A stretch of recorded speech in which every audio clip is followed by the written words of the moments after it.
আসসালামু আলাইকুম। আজকে আমরা ঢাকা বোর্ড 2026-এ কাজক্ষমতা শক্তি থেকে আসা একটি সিকিউ সলভ করব।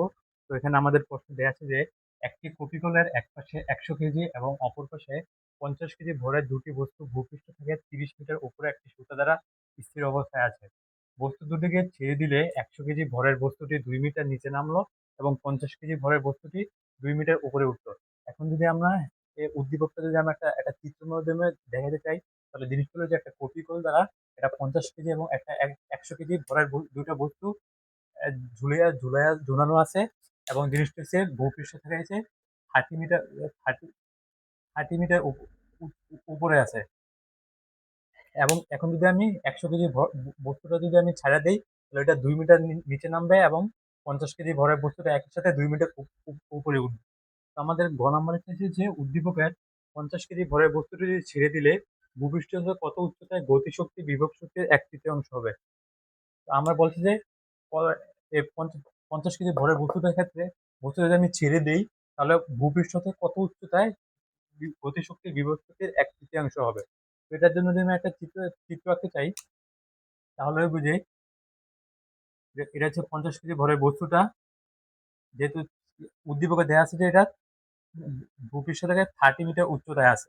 তো আমি যদি ধরি যে এক্স উচ্চতায় গতিশক্তি বিভব গতিশক্তি বিভব শক্তি 1/3 হবে, তাহলে বস্তুটা যদি আমি ছেড়ে দেই, তাহলে হচ্ছে উপর থেকে এক্স এটুক দূরত্ব অতিক্রম করবে।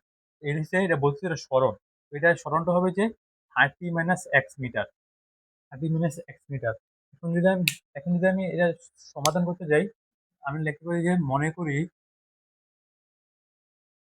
ভূপৃষ্ঠ হতে এক্স মিটার উচ্চতায় গতিশক্তি বিভব শক্তির 1/3 গুণ হবে। তো এখন ভূপৃষ্ঠতে এক্স মিটার উচ্চতায় গতিশক্তি বিভব শক্তির তিন তিন গুণ হবে। এখন যদি আমি এক্স মিটার উচ্চতায় বিভব শক্তি হিসাব করি, বিভব শক্তি, তাহলে হচ্ছে EP EP equals to M G. নিচে থেকে এটা কতটুকু দূরত্ব অতিক্রম করবে, ওটা হচ্ছে বিভব শক্তি। তো নিচে থেকে আমার এটা হচ্ছে, যেহেতু ধরে নিচ্ছে এক্স মিটার উচ্চতায়, তাহলে হচ্ছে এম জি এক্স। তাহলে এক্স মিটার উচ্চতায় গতিশক্তি হবে EP equals to half M V square. তো হাফ এম ভি স্কোয়ার, মানে ভি স্কোয়ার আমরা সূত্র জানি কি, V square equals to U square plus two G. যেহেতু এটা একটা উচ্চতায় আছে, তাহলে টু জি এস, মানে একটা সরণ হবে। তো এটা যেহেতু এটা স্থির অবস্থা ছিল, তাহলে আমার ইউ এর মান 0 হবে। তাহলে হবে ভি স্কোয়ার জায়গা হবে টু জি। টু জি। এখন এস হচ্ছে কি, এটা যেহেতু এটা গতিশক্তি হবে, তাহলে মানে কি উপর থেকে ছাড়ার পরে কতটুকু দূরত্ব অতিক্রম করছে, ওটা হচ্ছে এটা সরণ হবে। তো উপর থেকে কতটুকু দূর হচ্ছে, 30 মাইনাস এক্স বের করছিলাম, 30 মাইনাস এক্স। তাহলে এটা কাটাকাটি গেলে হয় এম জি 30 মাইনাস এক্স। এখন যদি আমি প্রশ্ন মতো লিখি, প্রশ্ন মতে ইকে ইকুয়ালস টু 1/3 ইপি। কারণ আমি ইকে পাইছি হচ্ছে এম জি 30 মাইনাস এক্স এবং ইকে হচ্ছে 1/3 এবং এটা হচ্ছে ইপি। ইপি হচ্ছে এম জি এক্স। এখন আমি এম জি কাটাকাটি করি, বা এবং এম জি কাটাকাটি করলে এই পাশে থাকে 30 minus x equals to 1/3 x. এখন যদি আমি এই পাশে নিয়ে নিই, বা হচ্ছে 90 minus three x equals to x, বা 90 equals to 4x, x equals to 90 minus 4 সমান 22.44 মিটার।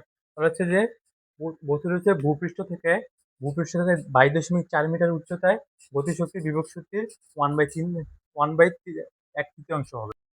এরপর আমাদের ঘ নম্বরে বলছে যে উদ্দীপকের বস্তুদেরকে ছেড়ে দেওয়ার পর ব্যাগ সমান হবে কিনা গাণিতিকভাবে বিশ্লেষণ করো।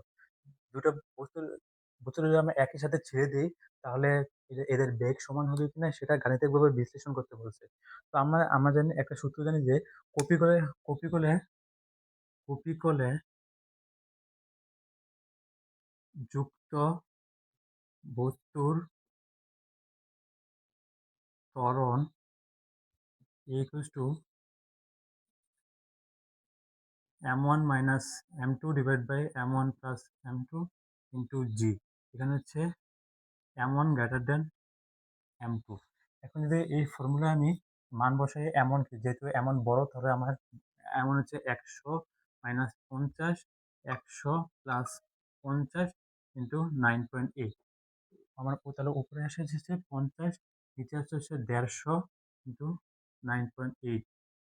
এটা আমার আসছে যে 3.267 ms ইনভার্স 2। এখন এখানে খেয়াল করো, এটা কিন্তু দুটো বস্তুর ক্ষেত্রে কিন্তু ত্বরণ আমার আসছে 3.267, এবং যেহেতু দুইটা বস্তুকে ছেড়ে দিলাম এবং দুইটা বস্তুই কিন্তু সরণ হচ্ছে কি 2 মিটার সরণ হচ্ছে। তো আমার এখানে ত্বরণও সেম আসছে 3.267, এবং সরণও আমার সেম আসছে। তাহলে কিন্তু আমি বলতে পারি যে দুইটা বস্তুর ব্যাগ সমান হবে।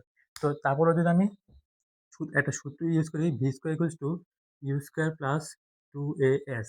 এখানে যদি ভি হচ্ছে, সুতরাং ভি হচ্ছে রুট ওভার, যেহেতু স্থির অবস্থায় ছিল, তো এটা দুইটা যেহেতু স্থির অবস্থায় ছিল প্রথমে, তাহলে দুইটার ক্ষেত্রেই আদি বেগ হবে 0 হবে। তাহলে আমাদের এই হচ্ছে থ্রি 2 into 3.267 ইন্টু এস হচ্ছে দুইটার ক্ষেত্রে সরণ হচ্ছে সেম 2। তাহলে এটা হচ্ছে আমার 3.667 ms ইনভার্স 1। তো আমরা এভাবে বলতে পারি যে কপি করে দুইটা বস্তু ঝুলানোর বস্তুর ব্যাগ কিন্তু একই হবে।